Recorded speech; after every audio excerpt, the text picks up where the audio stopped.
Hi there, it's Joey John McGuire.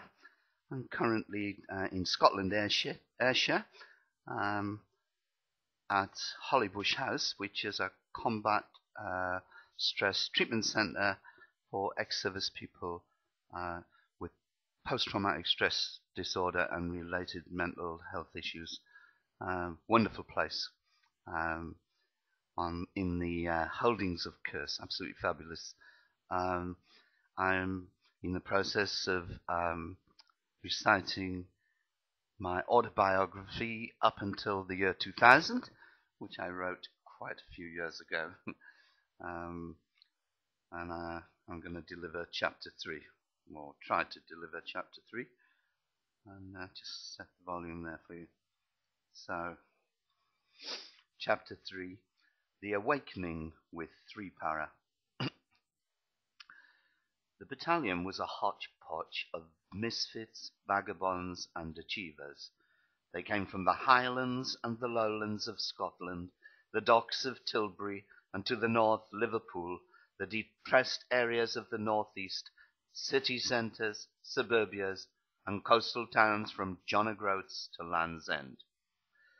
Amongst them there were orphans, thieves, the criminally violent, the uneducated, perverts, animals, and there was also Joey, a socialist and pacifist, naive to the point of appearing simple, certainly lacking any knowledge of the jungle. He had thought the act of gaining his wings was enough, but even a fool could now see that the real challenge was in being a paratrooper, not becoming one, a fearsome task, certainly not appreciated in the outside world of the civilian.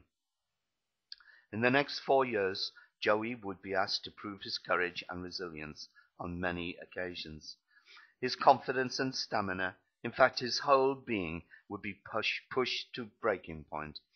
His nerves at times shattered, and the bedrock he laid in America would be built upon in an attempt to shape him into a fighting machine that would never question authority.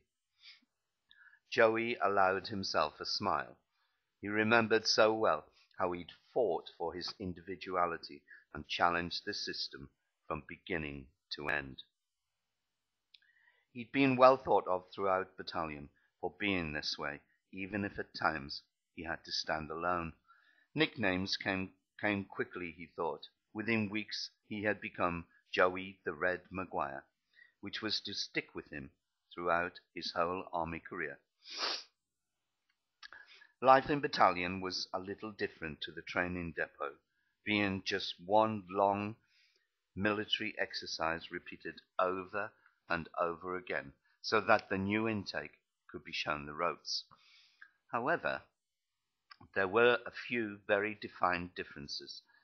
The bullying so often denied at MOD level was rife, and as a young newcomer, Joey had to realize he was no longer dealing with raw recruits, but hardened men of all ages and backgrounds.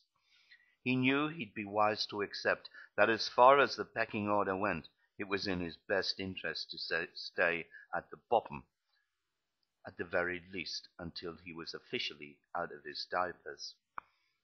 At the depot, he had been encouraged and made to feel an integral and much-needed part of the unit, quite the opposite being the case in the battalion. Now he would have to win his respect on his own merits, with the knowledge that he would also be very, very expendable. Daily routine was most demanding, never really known what was to come next. However, Joey again allowed himself a smile, as he knew only too well that the paras were notorious for working hard and also playing hard. Alcohol was the paratrooper's #1 pastime and crutch, and nightly escapades participated in by all included all forms of debased and depraved pleasures. These included anything from women to animals to fighting, willful damage, and many other forms of misconduct. He well remembered his first night out as a recruit, when he ended up in a local para pub called the Havelock, a notorious trouble spot. Two para were just back from Northern Ireland, and they were in very high spirits, and true to form, they were up to their usual naughty tricks. The pub atmosphere was nothing less than electric. He and his friends were 20-handed, and the night was young, and they were out for fun. As he walked through the door, he couldn't help but notice a large crowd gathered at the bar, screaming obscenities, wild craziness in their eyes. A poor dog was being held by all fours, while one man had it firmly gripped by the throat. The dog was distressed, to say the least. Then came the sickening shock.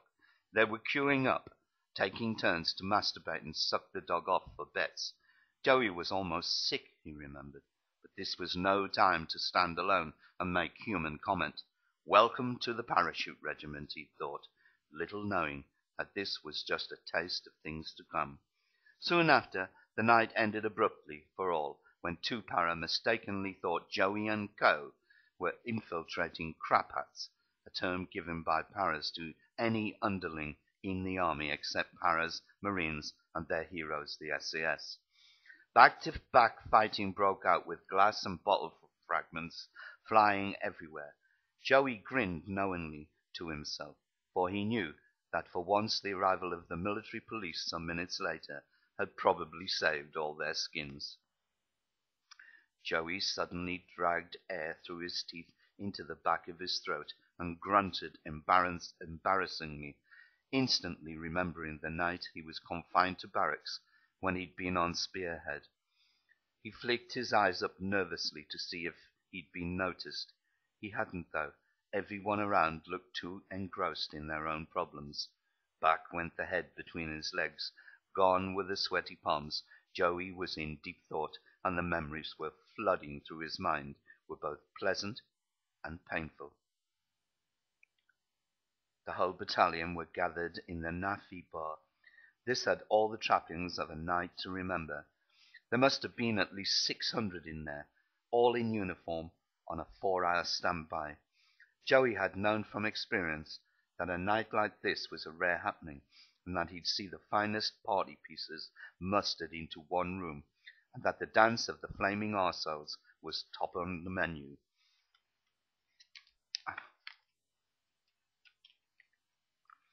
A foregone conclusion to end the night. One by one the entertainers of the battalion did their stuff. Irish rebel songs were sung along with their own. One man made a performance of biting off the head of a live mouse and swallowing it. A riotous time was being had by all. At one stage, a bowl filled with beer, spit, human excrement, and urine was passed from table to table. Everyone required to take at least one sip, and if not, they had to leave and miss one of the best nights of their lives. Not many refused. "Hold 'em down, you Zulu warrior!" a loud, lone voice sang out in the center of the room. The whole drunken crowd full-heartedly joined in the chant as the players stripped and jumped up onto tables in preparation for the dance of the flaming arseholes.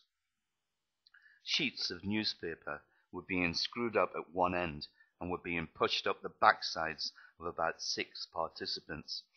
One set on fire, and to the chants of Zulu warrior, the battalion went wild. Just in case you don't know what the chant is, it is, "Hold 'em down, you Zulu warrior. Hold 'em down, you Zulu chief, chief, chief, chief. Hari zumba, zumba, zumba. Hari zumba, zumba, zumba." That's some of it. One set on fire, and to the chants of Zulu warrior, the battalion went wild, the object being to endure the pain and hold the flaming paper between the cheeks of one's backside for as long as you could. Anyone in trouble would be extinguished by numerous pints of beer being thrown over them. At this point, the manageress always went crazy and threw everyone out. She was true to form. Next morning, certain members of the battalion revealed they'd taken revenge on her for ending the fun. They told everyone to hang out of the windows of the billets and yap like dogs and generally mock her. She came running through the lines, tears streaming down her face. True to form, the battalion was hanging out of the windows in force, yapping and mocking as instructed. She was on the way to the commanding officer's office. Her cries became wails of anguish, as every time she cried, the lads yapped even more. She lived in a flat above the Naffy, and had a small toy black poodle.